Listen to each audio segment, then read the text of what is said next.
إلى حضرة النبي المصطفى صلى الله عليه وآله وسلم، وإلى إخوانه من الأنبياء والمرسلين والملائكة المقربين وآل بيته الطيبين الطاهرين وأزواجه أمهات المؤمنين وساداتنا الصحابة وخاصة الخلفاء الراشدين، على نية القبول وعلى نية الفتح وعلى نية التجليات والأنوار. الفاتحة. بسم الله الرحمن الرحيم. الحمد لله رب العالمين الرحمن الرحيم مالك يوم الدين وإياك نستعين واهدنا الصراط المستقيم. الحمد لله رب العالمين، الحمد لله الذي لا يحمد حمداً كاملاً إلا هو. اللهم لك الحمد بجميع المحامد ما علمنا منها وما لم نعلم. اللهم لك الحمد وأنت المحمود وأنت للحمد أهل. اللهم لك الشكر وأنت المشكور وأنت للشكر أهل. اللهم لك الحمد أن جمعتنا في روضة من رياض الجنة، فلا تخرجنا منها إلا بذنب مغفور وتجارة لا تبور. والصلاة والسلام الأتمان الأكملان الأطهران الأزهران على سيد الأنبياء وأمير المرسلين، سيدنا ونبينا وحبيبنا وقائدنا وقرة أعيننا محمد بن عبد الله. اللهم صل وسلم على سيدنا محمد صلاة تشرح بها صدورنا وتيسر بها أمورنا وتنفس بها كروبنا وتقضي بها ديوننا وتختم بها بالباقيات الصالحات أعمالنا. اللهم صل على سيدنا محمد طب القلوب ودوائها وعافية الأبدان وشفائها ونور الأبصار وضيائها. اللهم صل على سيدنا محمد صلاة نستحضر فيها روحه الشريفة بيننا. اللهم أمدنا بمدده وأفض علينا من بركته.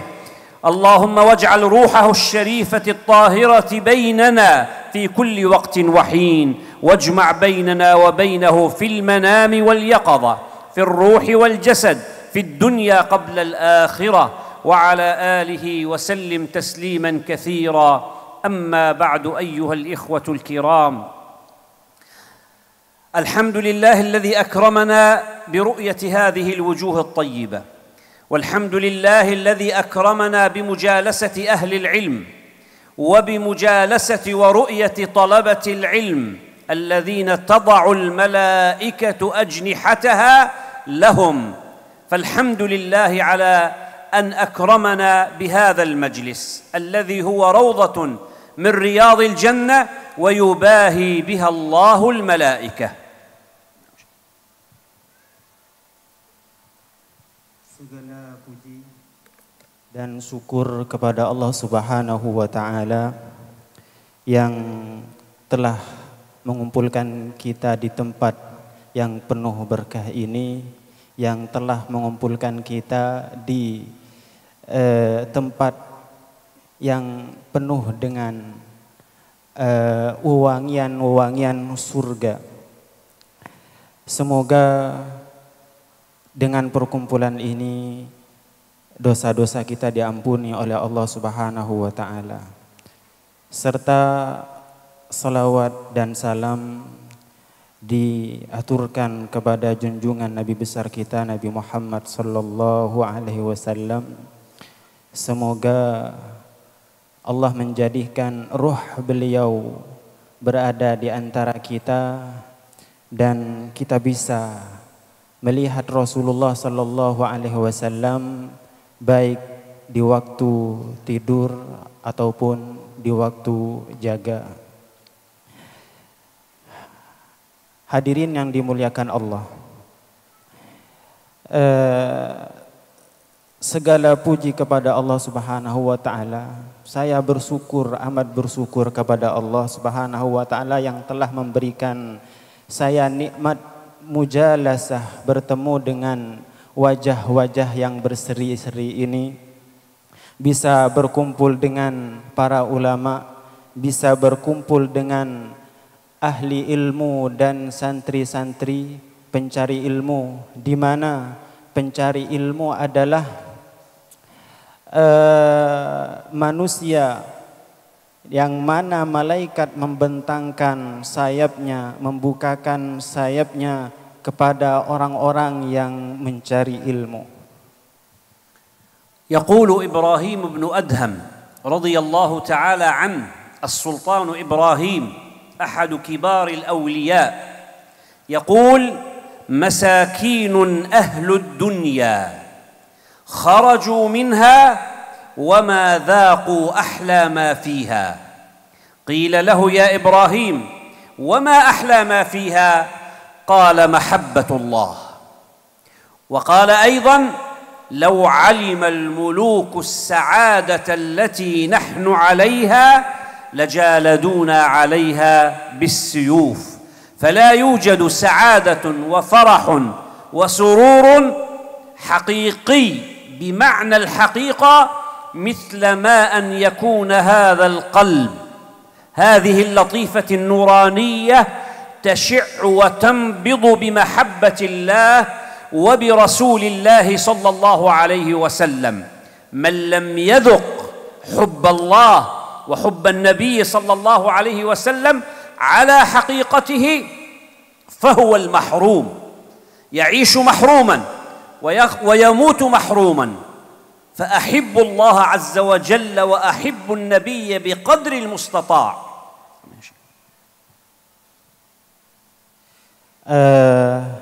Di antara salah satu orang-orang saleh yang bernama Ibrahim bin Adham, salah satu wali Allah yang besar, diceritakan bahwa beliau berkata, ya kurang lebihnya, tidak ada kebahagiaan di dunia ini, tidak ada kebahagiaan kecuali kebahagiaan yang ada di dalam hati. Kebahagiaan yang sejati adalah kebahagiaan yang ada di dalam hati. Kebahagiaan yang ada di dalam hati itu seperti apa? Itu adalah kebahagiaan yang dipenuhi dengan cinta kepada Nabi Muhammad sallallahu alaihi wasallam, dipenuhi dengan cinta kepada Allah Subhanahu wa taala.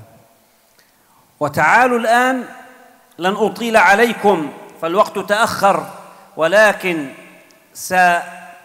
أعرج بأرواحكم وقلوبكم بقصة من أعظم قصص المحبة، من أعظم قصص العشق، من أعظم قصص الفناء التي سطرت لنا أعظم صور المحبة لله ولرسوله.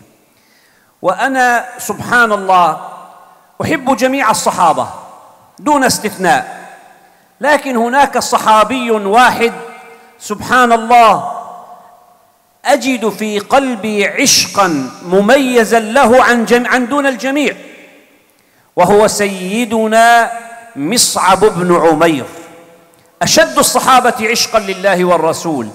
هذا الذي سطر صورة من صور المحبة لم يسطرها أحد سواه. ولو أن الله أمد بعمر سيدنا مصعب لرأينا منه العجب العجاب. Karena waktu sudah malam, saya ingin menyampaikan sebuah cerita di mana cerita ini adalah cerita tentang cinta, cerita tentang alaqah, hubungan antara makhluk kepada Allah Subhanahu wa taala. Cerita tentang sebaik-baiknya cinta.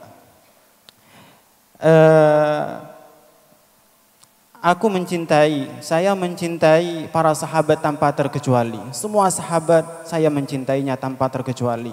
Cuma ada satu sahabat yang paling saya cintai, yaitu sahabat yang bernama Mis'ab.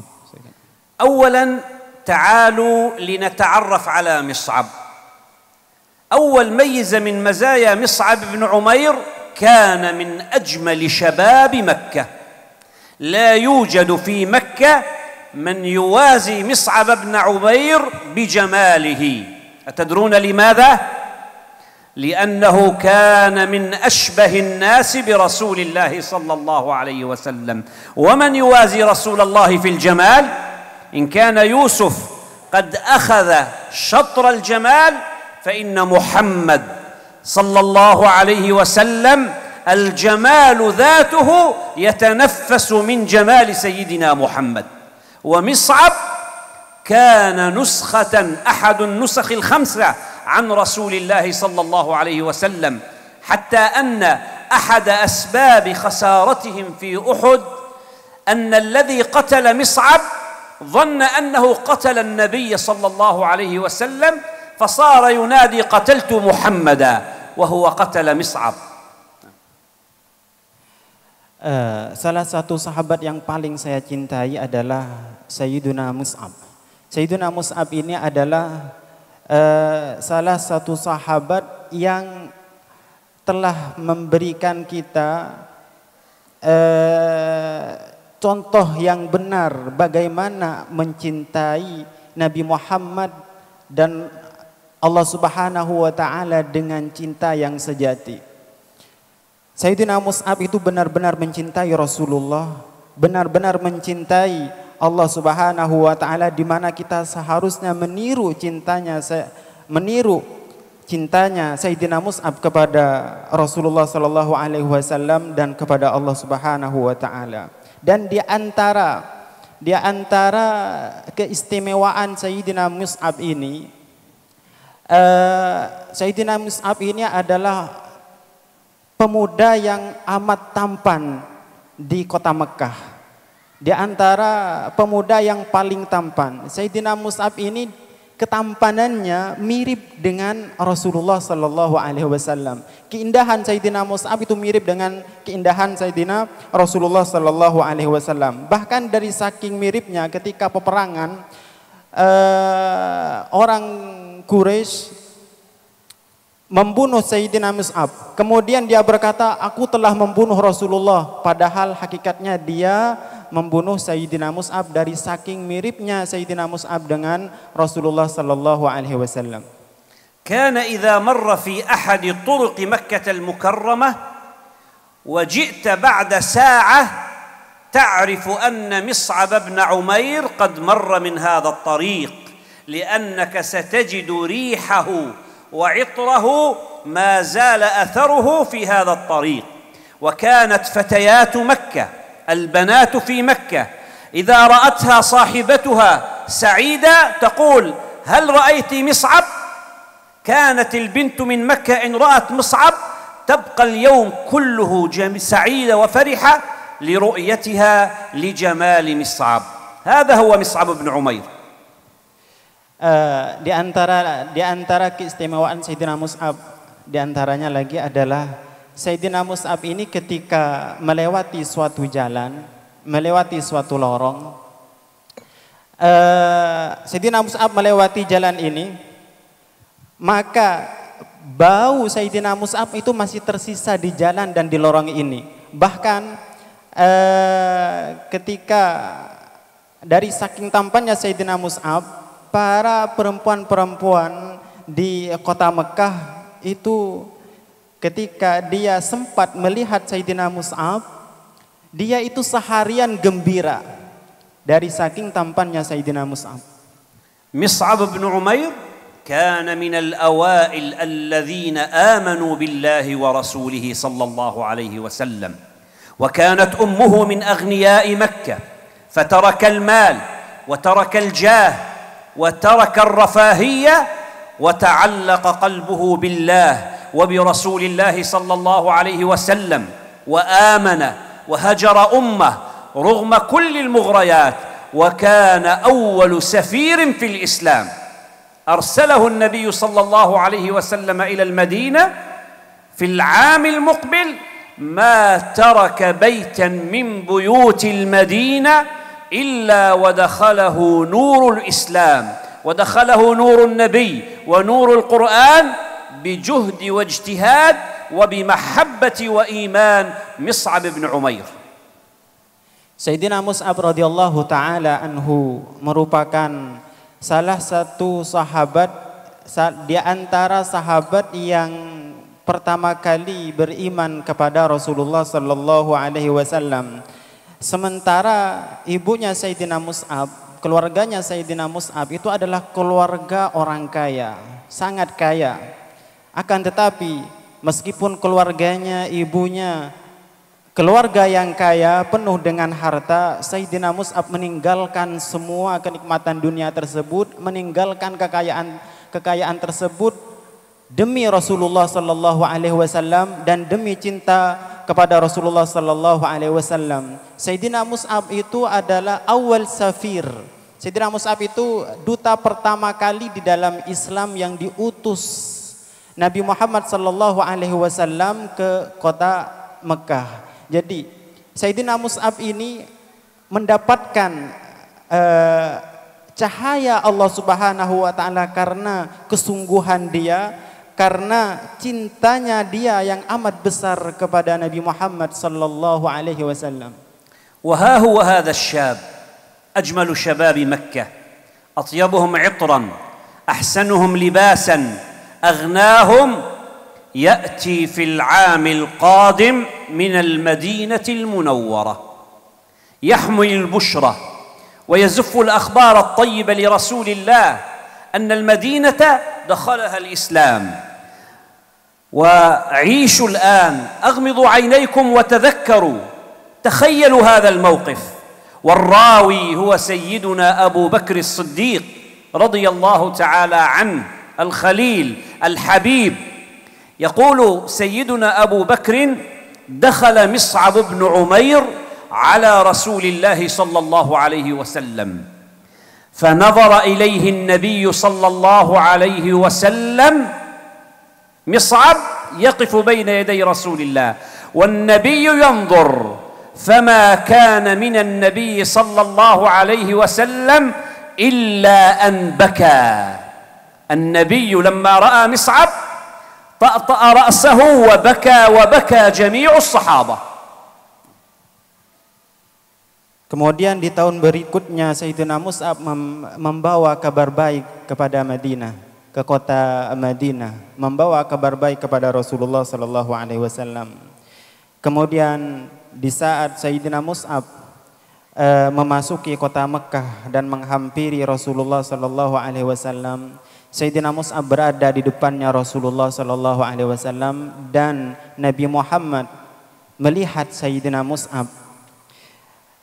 Ketika Nabi Muhammad melihat Sayyidina Mus'ab radhiyallahu taala anhu, tiba-tiba Sayyidina Rasulullah sallallahu alaihi wasallam itu menangis.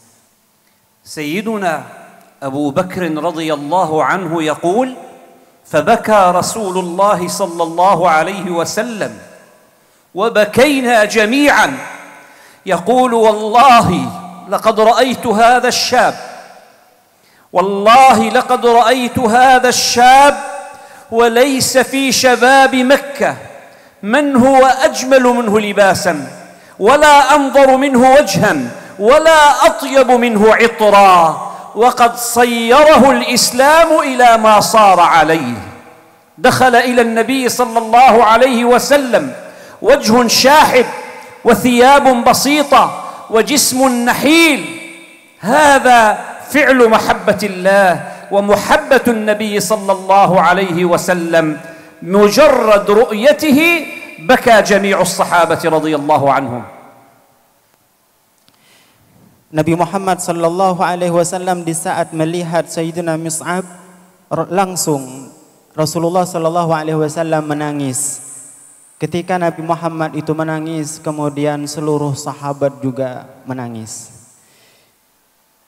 Kemudian Rasulullah itu berkata, kurang lebihnya, di saat aku melihat Sayyidina Mus'ab, di saat saya melihat Mus'ab, dia adalah hakikatnya orang yang paling tampan di kota Madinah, orang yang paling kaya di kota Madinah, orang yang paling bagus pakaiannya di kota Madinah. Akan tetapi dia datang kepadaku dengan pakaian yang sederhana sehingga membuatku menangis. Semua itu dilakukan karena cintanya Mus'ab kepada saya.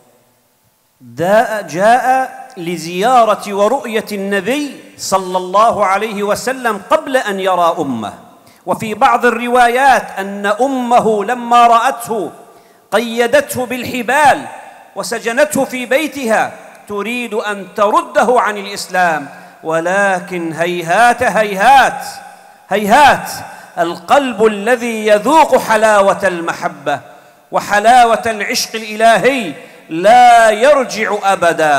قال العارفون: ما رجع من رجع إلا من الطريق، أما من وصل فلا يرجع. الذي يذوق حلاوة الإيمان وحلاوة الإسلام وحلاوة المحبة لا يرجع أبدا، يرى الحقيقة التي قال عنها رسول الله: لو كانت الدنيا تعدل عند الله جناح بعوضة ما سقى منها كافرا شربة ماء. Sayyidina Mus'ab radhiyallahu ta'ala anhu, beliau mendatangi Rasulullah sebelum beliau mendatangi Rasulullah tanpa sepengetahuan ibunya. Bahkan ibunya itu berkehendak untuk mengikat Sayyidina Mus'ab supaya dia itu tidak pergi kepada Rasulullah, supaya Sayyidina Mus'ab itu tidak masuk Islam dan kembali menjadi orang kafir. Akan tetapi hati yang sudah terikat dengan cinta, dia tidak akan pernah kembali. Hati yang sudah mencintai, dia tidak akan pernah kembali. Dia tidak akan pernah putus asa dan tidak akan pernah kembali. Yang kembali itu adalah hati yang tidak sampai. Adapun hati yang sudah sampai pada hakikat cinta, dia tidak akan pernah kembali. ورجع إلى المدينة بصحبة النبي صلى الله عليه وسلم، وكان حامل الراية يوم أحد. كان مصعب هو حامل راية النبي صلى الله عليه وسلم يوم أحد، فقطعت يمينه وقطعت شماله ومسك الراية بعضديه وضرب بالرماح حتى سقط أرضا ولم يسقط الراية. وفي تلك الأثناء كان ينظر إلى النبي صلى الله عليه وسلم عندما سقط بالحفرة وكسرت رباعيته وشج رأسه وهو عاجز ملقا على الأرض لا يستطيع أن يفعل شيئا، ويرى الصحابة كيف يتسابقون لحماية النبي صلى الله عليه وسلم وهو عاجز عن الحراك، فما كان منه إلا أن غط رأسه بالتراب حياء وخجلا من رسول الله. Naam. Kemudian Sayyidina Mus'ab itu kembali ke kota Madinah bersama Rasulullah sallallahu alaihi wasallam membawa panji Islam. Sayyidina Mus'ab ini ketika membawa panji Islam dan ketika terjadi peperangan, Sayyidina Mus'ab itu terkena serangan musuh. Tangannya terpotong, tangan kirinya terpotong, tangan kanannya terpotong. Panah di dalam tubuhnya penuh dengan panah. Akan tetapi Sayyidina Mus'ab jatuh diserang oleh musuh, akan tetapi panji Islam yang diberikan oleh Rasulullah kepada Sayyidina Mus'ab tidak jatuh meskipun Sayyidina Mus'ab tangannya itu potong.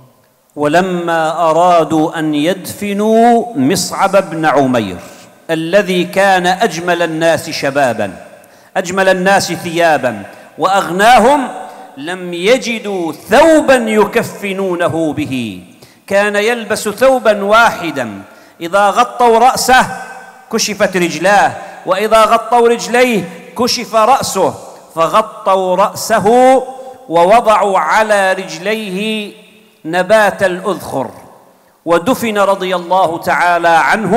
وبعد 40 سنة كشف عن قبره فوجدوا ما زال الحشيش العشب أخضرا كما دفن، وصدق الذي قال: جسد تمكن حب أحمد فيه، تالله إن الأرض لا تبليه.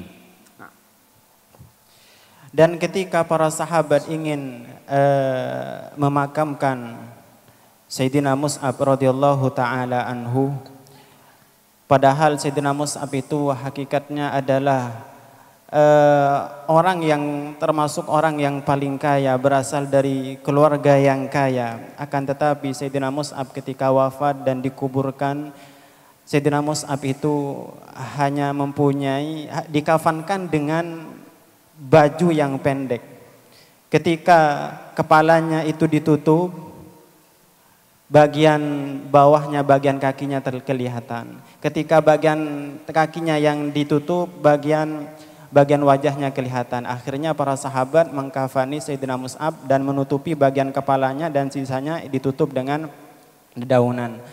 Kemudian setelah beberapa tahun digali, setelah beberapa tahun dari pemakaman Sayyidina Mus'ab, digali makamnya Sayyidina Mus'ab dan ternyata didapati jasadnya Sayyidina Mus'ab tetap utuh. Begitulah jasadnya orang yang mencintai Rasulullah sallallahu alaihi wasallam. Cinta kepada Rasulullah sallallahu alaihi wasallam itu abadi. Lidzalika fil khitam ahibbu Allah wa ahibbu Rasulullah. Fawallahi hadha huwa al-kanzul a'zam. اقرأوا قصة مصعب ليرجع كل واحد منكم ابحث عن قصة مصعب وسيرة مصعب واقرأ صور العشق الذي سطرها مصعب. اقرأ عن علي بن أبي طالب رضي الله عنه الذي سطر أجمل قصص الحب عندما ضحى الفداء، هذا السفير الأول مصعب، وهذا الفدائي الأول علي بن أبي طالب الذي نام في فراش النبي وأمام الباب 40 فارسا. اقرأ قصص الحب الذي سطرها سيدنا أبو بكر في صحبته للنبي صلى الله عليه وآله وسلم. اقرأوا قصص الصحابة. اقرأوا عن ثوبان الذي دخل إلى النبي صلى الله عليه وسلم وقد تغير لونه فقال: ما غير لونك يا ثوبان؟ قال: والله يا رسول الله ما بي من مرض ولا علة غير أني أحبك. حبك هو الذي فعل هذا يا رسول الله. فإذا خرجت من عندك اشتقت إليك ثم تفكرت في الآخرة. أنت ستكون مع النبيين والصديقين والشهداء وأنا إن دخلت الجنة قد لا أراك فيها وإن كانت الأخرى فالأمر أعظم. وفي رواية قال: إن لم أرك في الجنة فلا أريدها يا رسول الله.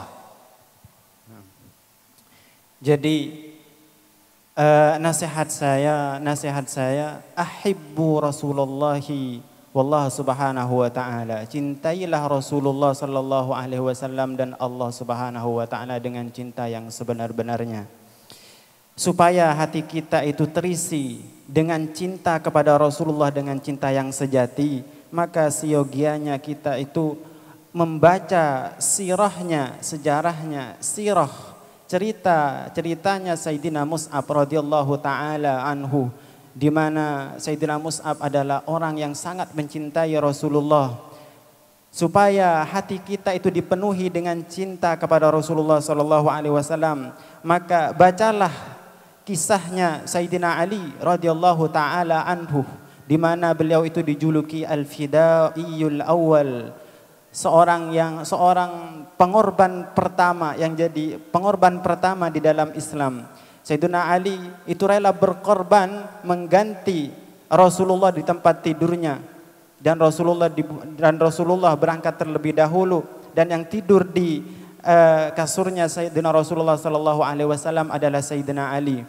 Supaya hati kita itu dipenuhi dengan cinta kepada Rasulullah sallallahu alaihi wasallam, bacalah kisah-kisah sahabat yang semuanya mencintai Rasulullah sallallahu alaihi wasallam. Bacalah kisahnya Sayyidina Thauban radhiyallahu taala anhu, di mana beliau ketika mengunjungi Nabi Muhammad sallallahu alaihi wasallam, mendatangi Nabi Muhammad sallallahu alaihi wasallam, wajahnya berubah, warna wajahnya berubah. Kemudian ditanya oleh Rasulullah sallallahu alaihi wasallam, "Wahai Thauban, apakah kamu lagi sakit? Kenapa wajahmu itu berubah warnanya? Apakah kamu sedang sakit, wahai Thauban?" Bagaimana jawabannya Sayyidina Thauban? "Wallahi ya Rasulullah, demi Allah wahai Rasulullah, saya tidak dalam keadaan sakit. saya ini berubah wajah saya seperti ini karena cinta kepadamu wahai Rasulullah sallallahu alaihi wasallam. فنزل قول الله تعالى بشارة لهم ومن يطع الله ورسوله فأولئك مع الذين أنعم الله عليهم من النبيين والصديقين والشهداء والصالحين وحسن أولئك رفيقا فأطيعوا الله وأطيعوا الرسول وأحبوا الله وأحبوا الرسول واقرأوا عن سير العشاق اقرأوا عن سير المحبين لتنمو بذرة المحبة في قلوبكم فإن بذرة المحبة إذا نبتت في القلب أشرق نورها فلا تدع ذرة من ذرات القلب إلا ويشرق النور وإذا أشرق النور تلاشى الظلام تلاشت الظلمة تلاشت المعاصي تلاشت القسوة لا يوجد نور أقوى وأعظم من نور المحبة فعمروا قلوبكم بنور محبة الله وبمحبة رسول الله وآل بيته وأصحابه والعلماء والأولياء. Masih dengan ceritanya Sayyidina Thauban ketika ditanya oleh Rasulullah, apa yang membuat wajahmu itu berubah Thauban? Kemudian Sayyidina Thauban mengatakan, yang membuat wajahku berubah warnanya itu Rasulullah adalah karena saya mencintaimu Rasulullah. Kemudian, wahai Rasulullah, andaikan nanti saya masuk surga, sudah pasti engkau wahai Rasulullah akan bersama para nabi dan para orang-orang saleh, sedangkan saya tidak akan bersamamu wahai Rasulullah. Sungguh Rasulullah, andaikan aku masuk surga dan tidak menjumpaimu, tidak melihatmu, maka tidak ada gunanya saya masuk surga. Wa may yuti'illaha faqad, orang yang taat kepada Allah, orang yang taat kepada Allah, orang yang taat kepada Rasulullah sallallahu alaihi wasallam, maka dia akan bersama orang-orang saleh, maka dia akan bersama para nabi. Bacalah kisah-kisah orang, ya kisah-kisah para orang-orang salihin yang mencintai Rasulullah sallallahu alaihi wasallam. Dengan cinta kepada Rasulullah sallallahu alaihi wasallam, maka hati kita ini akan bercahaya yang akan menghilangkan semua kegelapan. Jadi cahaya hati kita akan bercahaya di saat kita mencintai Rasulullah sallallahu alaihi wasallam.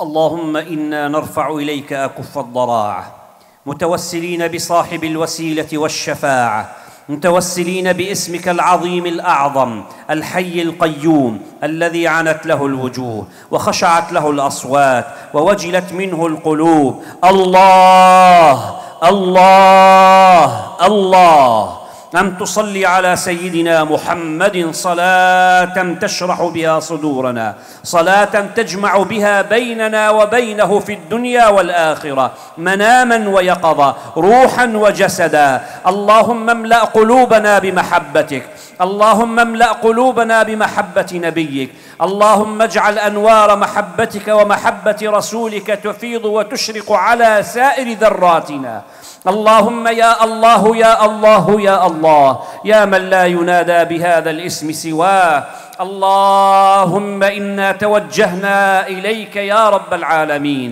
بحق كل من له حق عندك نسألك بحق المحبين الصادقين لك يا الله أن تملأ قلوبنا بمحبتك اللهم املأ عقولنا بمحبتك اللهم املأ أرواحنا بمحبتك اللهم اجعلنا من المحبين المحبوبين الذين لا خوف عليهم ولا هم يحزنون وافتح علينا فتوح العارفين واجعلنا من عبادك الصالحين اللهم أنزل علينا في هذه الساعة في هذا المكان رحمة من عندك تهدي بها قلوبنا وتصلح بها أحوالنا وتزكي بها أنفسنا وتغفر بها ذنوبنا وتجمع بها شملنا وترد بها الفتن عنا اللهم عمر هذا المعهد المبارك بالأمن والإيمان والسلامة والإسلام اللهم عمره بطلبة العلم وبالطالبات عمره بالصائمين القائمين الذاكرين الراكعين الساجدين اللهم سخر لهم البلاد والعباد واجعله منارة يشع نورها على مشارق الأرض ومغاربها، ووفق القائمين عليه لما تحبه وترضاه. اللهم وفق عبدك وابن عبدك وابن أمتك زهر الأنام وأهل بيته أيضا، وفقهم لخدمة العلم والعلماء، وفقهم لما تحبه وترضاه. اللهم أعنا وأعنهم على ذكرك وشكرك وحسن عبادتك، ولا تجعلنا من الغافلين. اللهم يا رب، ونسألك لهذا البلد المبارك أندونيسيا، اللهم نسألك لهذا البلد الأمن والأمان والسلامة والإسلام، ووفق القائمين عليه لما تحب وترضى، واجعل نور الإسلام يشرق منه إلى جميع البلاد. اللهم يا رب، ووفق طلابنا وطالباتنا لما تحب وترضى، اجعلهم علماء عاملين، اجعلهم دعاة مخلصين. اللهم انفع بهم وبعلمهم، ووفق آباءهم وأمهاتهم لما فيه الخير، إنك ولي ذلك والقادر عليه. وصل اللهم وسلم وبارك على سيدنا محمد وعلى آله وصحبه وسلم تسليما كثيرا إلى يوم الدين، والحمد لله رب العالمين. الفاتحة.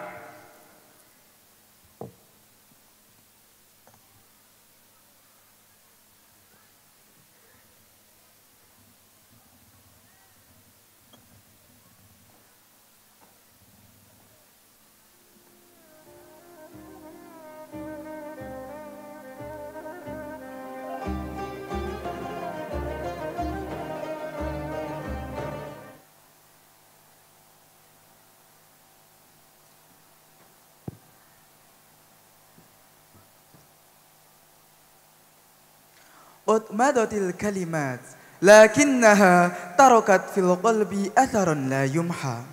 جزاكم الله شيخنا خير الجزاء، ونسأل الله أن يجعل ما سمعناه شاهدا لنا لا علينا، وذكرى تثمر عملا ونورا لا ينطفئ. Kalimat-kalimat indah penyejuk jiwa akan terus membekas di hati dan tak akan pernah sirna. Kepada beliau kami haturkan terima kasih. Ha nahnu al-an wasalna ila nihayatil mataf, wa fil khitam nawaddu an nu'rib an syukrina al-amiq lakum jami'an ala hudurikum wa tafa'ulikum wa musyarakatikum fi haflina hadha. Natamanna an takunu qad istamta'tum wastafattum min hadhihi al-lahadatil khassah. Tumtum bi khair wassalam. Hadirin Bapak Ibu tamu undangan yang kami hormati, dengan berakhirnya doa, maka berakhir pula susunan acara pada malam hari ini. Kami selaku pembawa acara mewakili segenap panitia memohon maaf apabila ada kekurangan dan kekhilafan. Akhir kata, wassalamualaikum warahmatullahi wabarakatuh.